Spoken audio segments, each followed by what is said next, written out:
Hola, sean todos ustedes bienvenidos. Mi nombre es Andrés Olaya y quiero darles la bienvenida a este primer video de la serie de videos pertenecientes al análisis de malware enfocado al diseño de una estrategia de defensa en profundidad de puntos finales.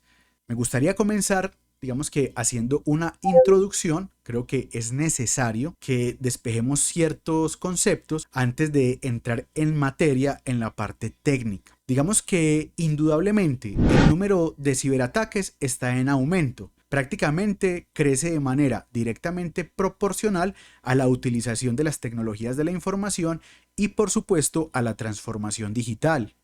Los ciberataques, por supuesto, pueden ser dirigidos a gobiernos, militares y digamos que al sector público y privado en general. Digamos que los ciberataques se centran principalmente en individuos u organizaciones con el objetivo de extraer información valiosa, por ejemplo, o en la mayoría de los casos. Porque hay ocasiones donde la intención del atacante es simplemente hacer un daño, causar un impacto negativo, ya sea en la infraestructura tecnológica simplemente por, digamos que, boicotear las operaciones o por causar un impacto económico, político, social, etcétera. Todo dependerá de la motivación y, por supuesto, del propósito del atacante. Digamos que en ocasiones estos ciberataques pueden ser vinculados presuntamente con ciberdelincuencia organizada, ciberdelincuencia común, grupos respaldados por estados, organizaciones criminales al servicio del narcotráfico o digamos que crimen transnacional organizado. Por otra parte tenemos también hacktivistas, grupos de activistas políticos radicales, digamos que de multitud de ideologías, llámese izquierda, centro o derecha, ambientalistas y todo este cuento, pero también pueden ser llevados a cabo por grupos particulares e incluso por personas solitarias, conocidas también como lobos solitarios. Todo ello, por supuesto, pues para alcanzar sus objetivos. Dicho esto, creo que también debo decir que la mayoría de estos ciberataques pues utilizan software malicioso, también llamado malware, digamos que para infectar a sus objetivos, por lo que el conocimiento, las habilidades y las herramientas necesarias para analizar software malicioso pues son esenciales para detectar, investigar y, cómo no, defendernos contra todos estos ataques.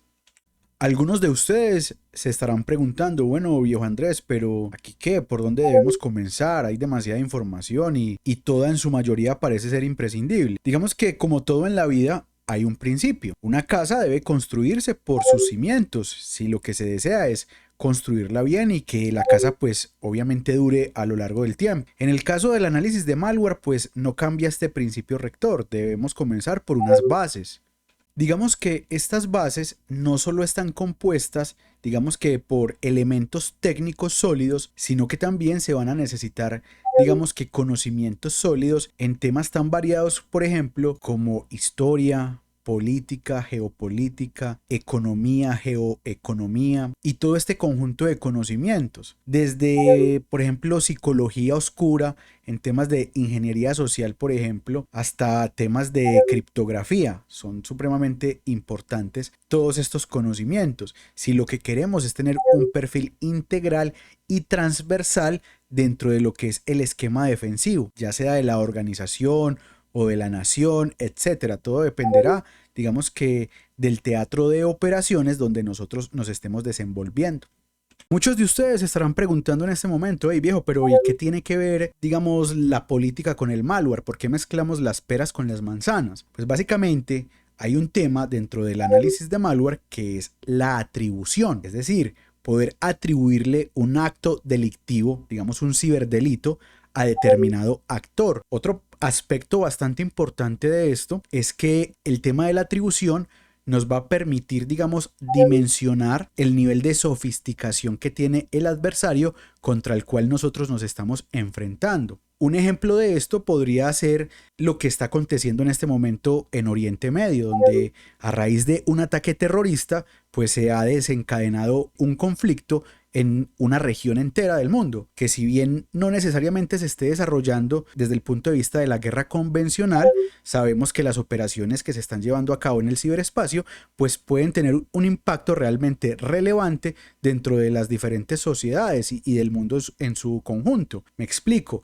un ciberataque, por ejemplo, que pueda afectar, digamos que una naviera, por ejemplo, donde los barcos de esta lleven petróleo de un continente a otro, por ejemplo, o que puedan causar, digamos que la interrupción de operaciones en un puerto, en una infraestructura crítica para un país, pues pueden desencadenar efectos supremamente negativos en términos geoeconómicos, alterar, por ejemplo, los precios del petróleo, por solo dar un ejemplo, sin dejar de lado el tema de las operaciones cognitivas, de la guerra psicológica que se libra en este momento en el ciberespacio. Todo esto, pues evidentemente hace parte, por supuesto, de la defensa, si lo que queremos nosotros es construir un perfil profesional integral y absolutamente transversal dentro de lo que es el contexto de la defensa, dentro de todos los teatros de operaciones que en este momento pues puedan presentarse.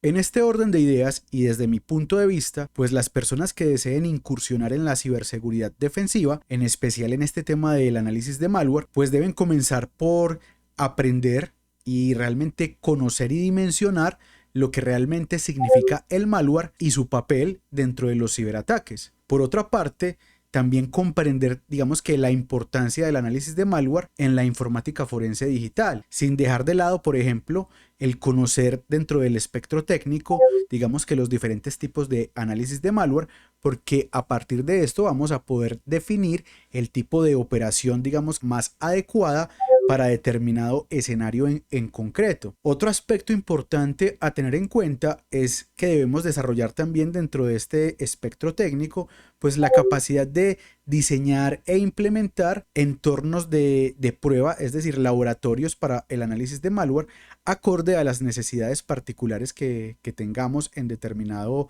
incidente, por decirlo de alguna manera. De hecho, dentro del tema del análisis de malware, pues van a haber muchas ocasiones donde vamos a tener que experimentar y eso es importante tenerlo presente, sin dejar de lado la importancia de inteligencia dentro de lo que es el análisis de malware. ¿Por qué? Porque vamos a necesitar las muestras, no solamente las que nos proporcionan dentro, digamos, del ciclo de vida de los ciberataques, si estamos trabajando en un SOC, si estamos operando, digamos, plataformas de gestión centralizada anti-malware, digamos, plataformas de detección, sondas de monitoreo y control, etcétera, etcétera. Vamos a necesitar tener conocimientos fuertes en temas, digamos, de Open Source Intelligence que nos lleven a identificar fuentes evidenciales de malware, donde vamos a poder sustraer muestras de malware que nos van a permitir llevar a cabo pues nuestras operaciones de la mejor manera.